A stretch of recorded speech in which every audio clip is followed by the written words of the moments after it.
This is my dad's secret home. The day after my husband's funeral. My 5-year-old daughter drew a cross on the map and looked proud. The place she pointed to was a place we had never mentioned. I was confused and wondered if it was true. But there is a mysterious power. If this child says it, maybe it is. I told myself that, and headed there with a sense of relief, but there I learned a truth beyond my imagination. I was 29 years old when I married Keisuke, who is 3 years older than me. My husband's family was not very good, and he was raised by his father alone from the age of 3. Keisuke has an older brother who is 4 years older than him, but he said he doesn't know where he is or what he is doing. It must have been difficult for Keiichi and Gifu, who runs a company, to balance raising his children, and I imagined that my husband must have felt lonely. From now on, it's my turn to help my father. Keisuke, who said this with a sparkling smile, worked hard every day at his company in Gifu. I felt that he was reliable and wanted to support him.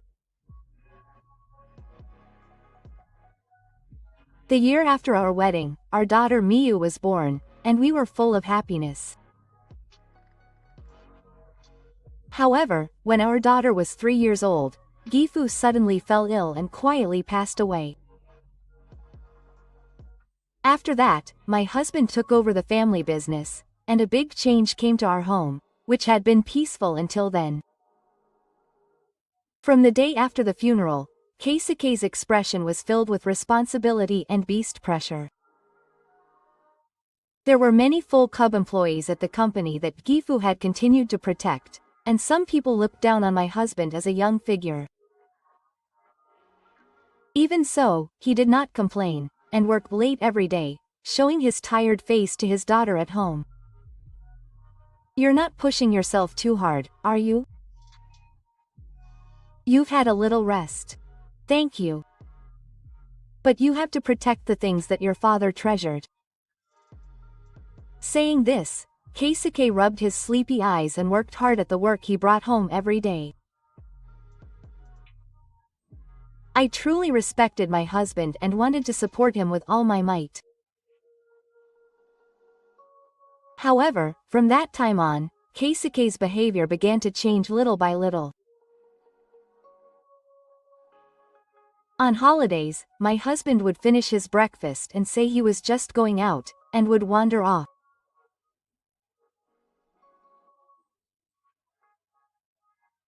Sometimes he wouldn't come back for hours, and one day I couldn't stand it anymore and asked him. "Sometimes I just want to be alone." Keisuke laughed and evaded the question, and wouldn't tell me where he was going. His smile felt different from before, and I remember feeling a tinge in my chest.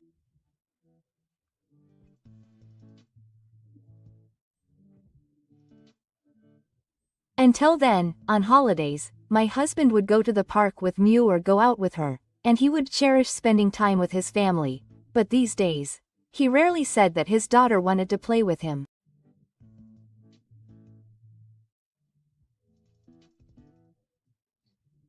Emma would look down sadly as she watched her husband leave the front door, and she would tighten her grip on the sleeves of my clothes. "Daddy, are you working again?" "Yes. It seems so." I could only evade my daughter's questions, and all I could do was stroke her head. In addition to the change in Keisuke's behavior, there was another thing that bothered me.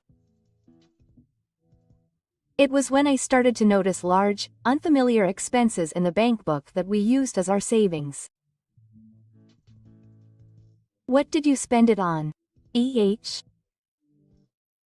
Oh. No, I needed it for work, but when I asked, my husband just gave me vague answers and no clear explanation.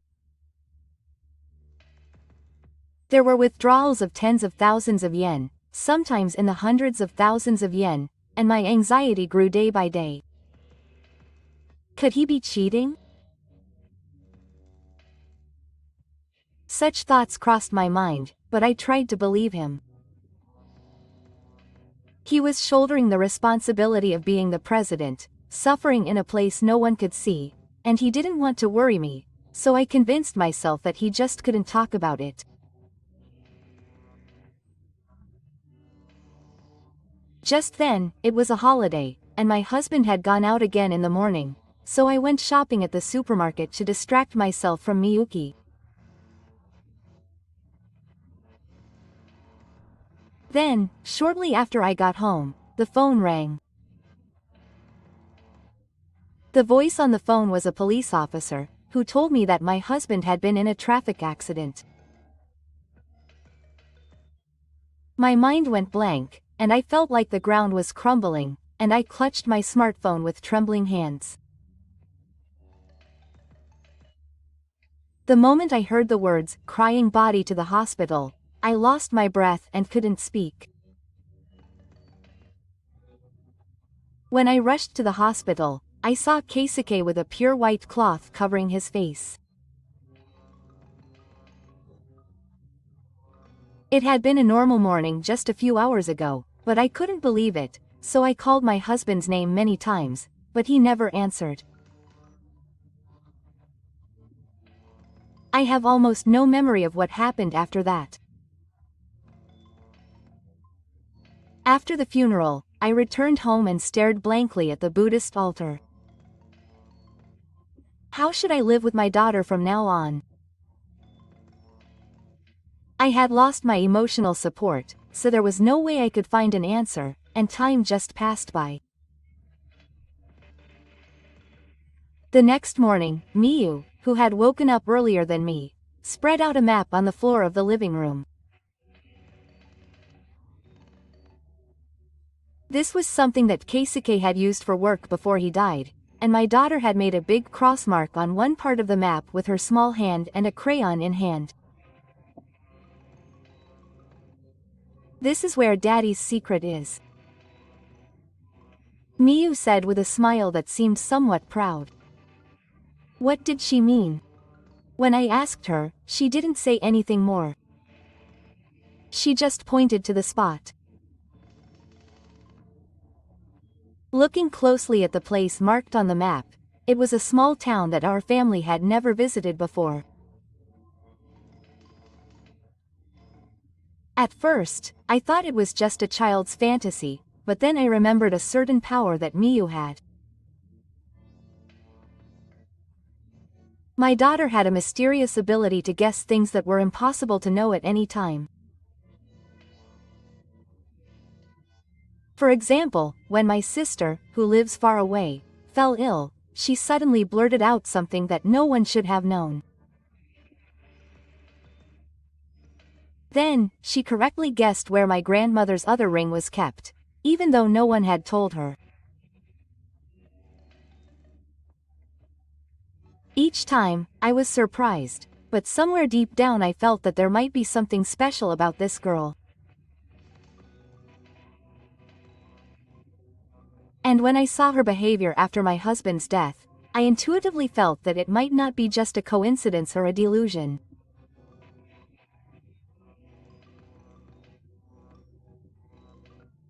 If there really was a secret house, I thought that there was something there that he had been hiding from me. Hearing Mi's words, the doubts that I had been suppressing slowly welled up from the depths of my heart. Perhaps Keisuke had another family. I didn't want to believe it, but I thought that if it was true, I should know.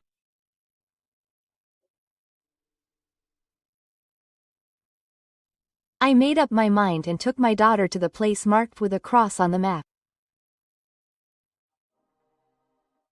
We crossed the mountain, walked down a narrow road, and finally arrived at an old house. I took a deep breath and pressed the intercom, and a woman about my mother's age came out of the front door.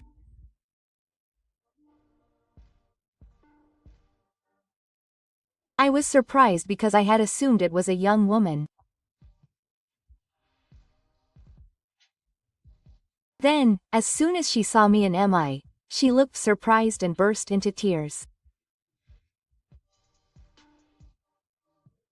I was confused as to what was going on, and she urged us to go inside the house.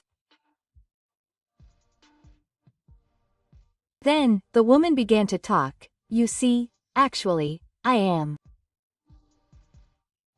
I was deeply shocked as I listened to her story. As I continued to listen, a possibility suddenly came to my mind. It was something I had never thought of before, but if it was true, it would be something that would fit all the Suji wives. And I wanted to confirm that vague suspicion at all costs. I would investigate further. I made up my mind and started to move. A month later, after dropping off my daughter at kindergarten, I was again at the place marked with a B mark. I took the woman from that time and headed to a nearby coffee shop. After we finished ordering, we waited quietly, and the doorbell rang, and a man came in. He was tall and well-toned. The moment I saw his face, I gasped. Because he looked so much like my late husband.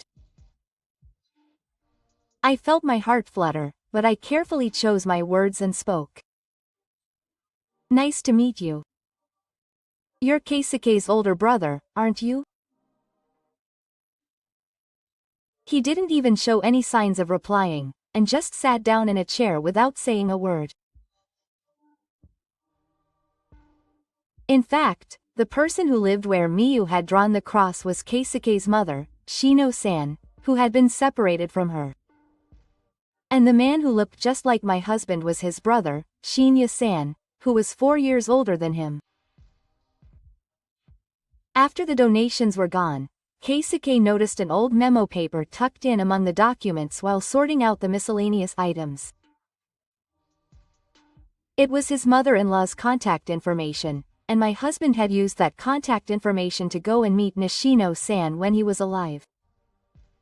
I realized that Keisuke, who had gone out alone on his day off saying he was going for a walk, was not cheating on me, but spending time with my mother-in-law. According to Shino, he had been standing for a long time in front of the door on his first visit. He probably had trouble finding words to say after 35 years. But the time they spent together seemed to gradually build up, and they eventually regained their bond as parent and child.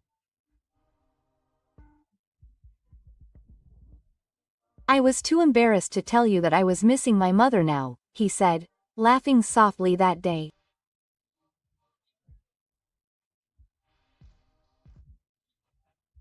She was crying when she saw me and my daughter because she was so happy to finally see us in the photo Keisuke had shown her.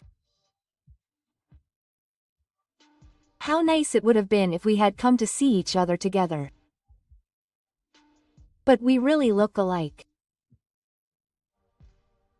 I was vaguely remembering my husband as I stared at the man sitting in front of me with a sulky look on his face.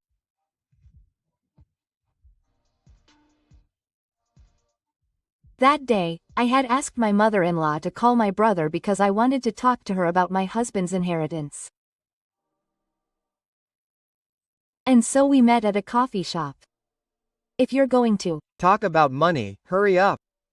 My brother-in-law looked at me, sighed deeply, and spat it out. Nishino said sorry for my bad attitude. But before that, let me confirm one thing. What is it? I asked him while looking straight at him, and he hid his dance. The day my husband died in an accident. Where were you and what were you doing? Ah. There's no way I can remember every single thing like that. Then, Shinya answered bluntly with a look of annoyance. At that time, Shinya, who was next to him, said that Keisuke said he would meet you after coming to our house that day, and looked at his brother. His face changed color in an instant at those words. Don't say unnecessary things. Bar. The surrounding customers turned around involuntarily at the sight of the dangerous figure who spoke so low that the glass of water on the handshake shook. My mother-in-law was shocked for a moment, but then she looked at me and nodded vigorously. Maybe your brother killed him because he refused financial support from his husband? The atmosphere froze at my words, and his mouth twitched. He immediately retorted that he was being selfish, but he couldn't hide his impatience. How dare you say something like that without any evidence? You're the worst. Look at this. I took out a notebook from my bag and handed it to Shinya. It was Keisuke's, and like a diary, it detailed the events of each day. It carefully described how he had met his mother-in-law again and how he had used his savings to help her, who was struggling financially. On one page, it said that my brother had asked him to lend him money and that he had given it to her.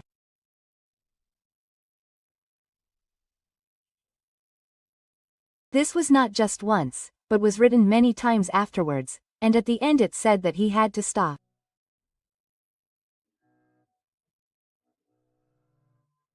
However, my husband thought that if he refused, it might harm me and my daughter. When he looked at the amount of the breakup, it matched the death and missing money that had been withdrawn from the bank book and even the time of the withdrawal. Everything that you had been persistently asking for money is written here, but my brother-in-law opened his eyes wide for a moment, but then he quickly turned his face away and said nothing, and his mouth was closed.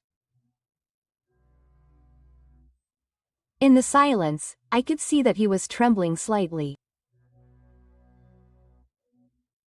Not only did he take my money, but he also said he would take it from Keisuke, who lives a privileged life.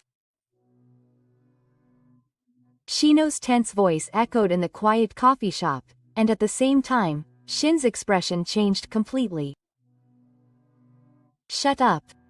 Old people should stay quiet. My brother-in-law yelled and pushed my mother-in-law's body away roughly.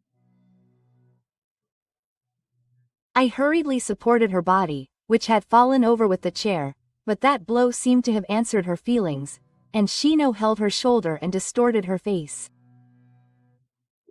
Are you okay? I suppressed my anger and turned to my mother-in-law, and she nodded slightly and regained her balance.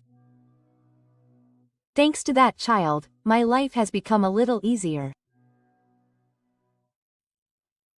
Shino had refused many times, but her husband always said that he would at least let her do this much and left money behind. At that time, Shin, who usually rolled into women's houses and never showed his face, came to take her pension. My brother-in-law must have noticed that she was buying some luxurious food and thought it was strange that she had been living a modest life until then. After being questioned by him, Shino had no choice but to confess that Keisuke had come to visit and given her financial support.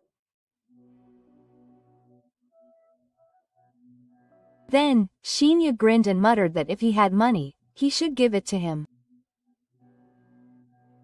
They're brothers after all. She said that she deeply regretted it, crying, that day a month ago. After saying that, I looked at my brother-in-law in silence, but he laughed strangely, avoiding my gaze. So, does that have anything to do with it? In the first place, my mother divorced my father, so I'm the only one who has to go through all this trouble. According to my mother-in-law, Shinya was wandering around all day without even eating a set meal. I felt deep anger at his attitude, as if he was saying that he was not at all to blame. Shino shook his shoulders and looked down. Well, that doesn't matter. Anyway, hurry up and give him his inheritance. He's the president, after all. He has plenty of it.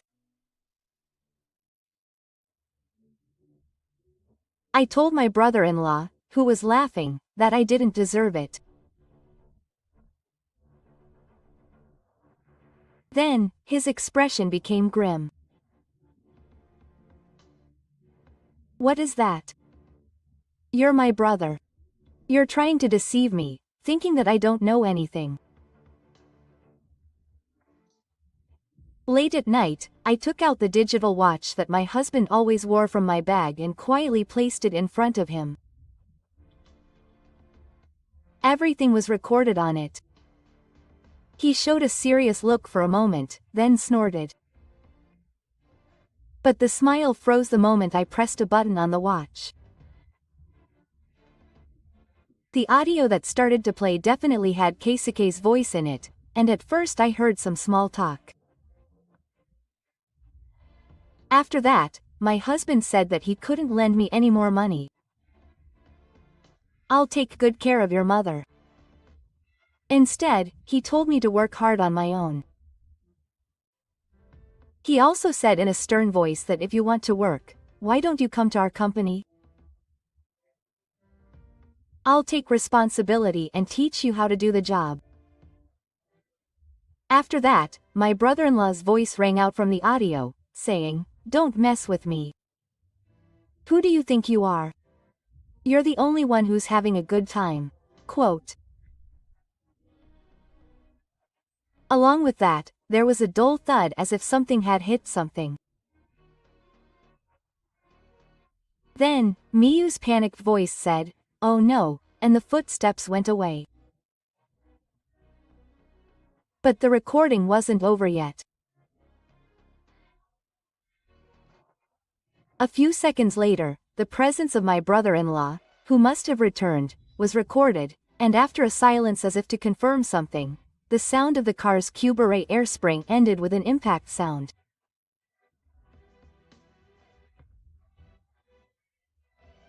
I slowly raised my head and looked straight at my brother-in-law, who was pale in front of me.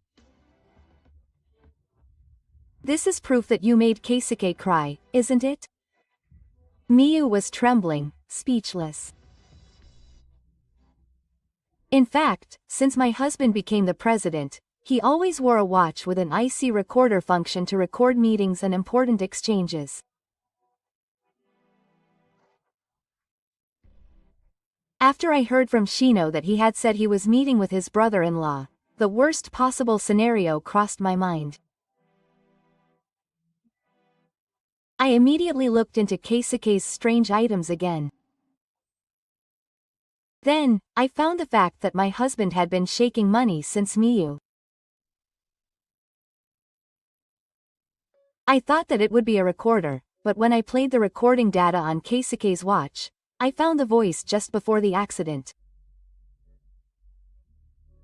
At that moment, all the strange feelings I had had up until then all came together. It seems like you're in a lot of debt, but it's all your own doing. Saying that, I placed an envelope on the table. My brother-in-law took out the contents with a relieved look on his face, and bit his lip after checking them. Inside were photos of him excitedly heading to the pachinko parlor and clutching a betting ticket at the racetrack. It even showed him going to and from a consumer loan company. What is this? I asked him to investigate what had happened in the past month. I had heard his address from his mother, and I needed to see what kind of life he was living.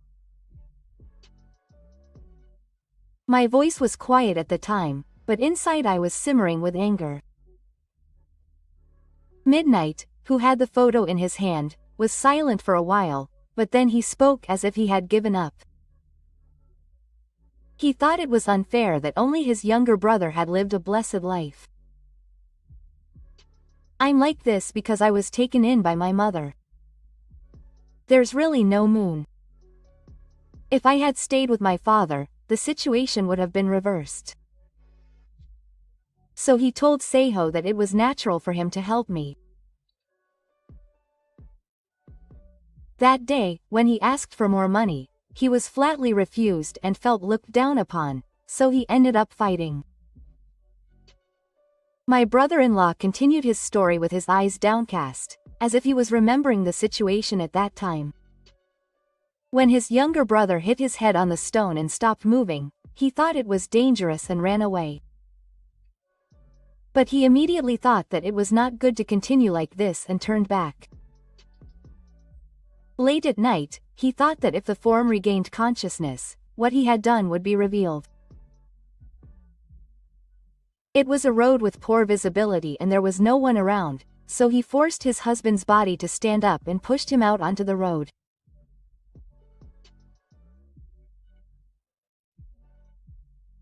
Then, he was hit by a car, and as they had done on the news, he ran out and it was settled as an accident, so I thought I was saved. I clenched my fist tightly.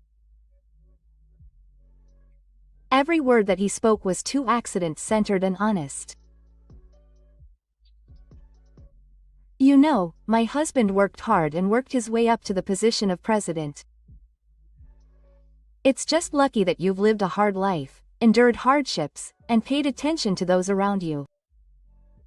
I'm lucky to have been taken in by my father. Don't make me laugh. Don't make me feel like a victim without knowing the efforts of the scenery. There's no way someone like you should ruin his life. I felt my anger explode and took out my smartphone from my bag. I'm going to call the police now. All the evidence is here. Don't think you can get away with it. I told him with a calm attitude, holding back the tears that were about to fall, and Midnight's face turned pale all at once. What the hell, just wait. I'm sorry. I saw my brother-in-law bowing his head and begging me over and over again to please the police. No matter how much you say it, it's impossible. You have to pay for your crimes. When I pressed the call button, he collapsed on the spot and finally started crying out loud. Seeing him like that, I didn't feel any sense of gratitude for the dojo. After that, the lock sound left on my husband's watch was the deciding factor, and Midnight was arrested. The plane, which was too accident-centered, was given a harsh evacuation in court, and it was decided that he would spend some time in the military. I am seeking 10 million yen in damages, and I intend to have him pay it in full when he comes out. He already had debts, so even if he comes out, my brother-in-law will have to live a hellish life to repay them. No, I strongly hope that will happen. Meanwhile, I visited my husband's grave and, with my hands together, reported that everything is over. Maybe he wanted to convey Keisuke's regret to me through Mew. That's how I began to think. From now on, we will live well together with this child. I smiled while holding back the tears that were close in my heart. I still meet with my mother-in-law from time to time. I want to be the parent high school that my husband would have wanted to be.